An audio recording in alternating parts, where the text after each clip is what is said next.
আমাদের বর্তমান দিনে দাঁড়িয়ে কিন্তু এখনও অনেকের মনে প্রশ্ন আছে, ডিভোর্স কিভাবে পাবো বা ডিভোর্স কত দিনে পাওয়া যায় বা কি করলে ডিভোর্স হয়।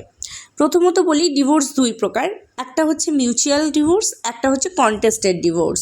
মিউচুয়াল ডিভোর্স যে ক্ষেত্রে কিন্তু ছেলে মেয়ে মানে হাজব্যান্ড ওয়াইফ বোথ সাইডই কিন্তু এগ্রি হয়ে ডিভোর্স ফাইল করে একসাথে।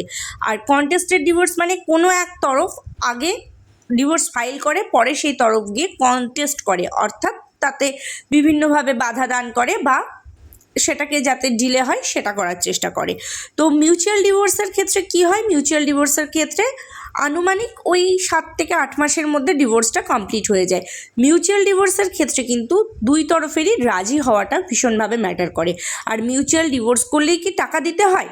একটা কথা বলি, টাকা দেওয়ার বা নেওয়ার কোনো প্রভিশন কিন্তু আইনে নেই।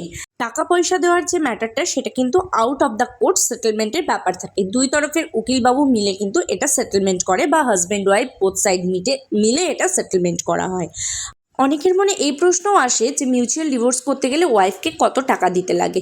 ওয়াইফকে টাকা দেওয়ার কোনো অঙ্ক বা কোনো সংখ্যা বা কোনো টাকার অ্যামাউন্ট কিন্তু কোর্ট কখনো নির্ধারিত করে দেয় না। আপনার ওয়াইফ যদি আপনার থেকে একটা টাকাও না চায়, আপনাকে একটা টাকাও কিন্তু ওয়াইফকে দিতে হবে না।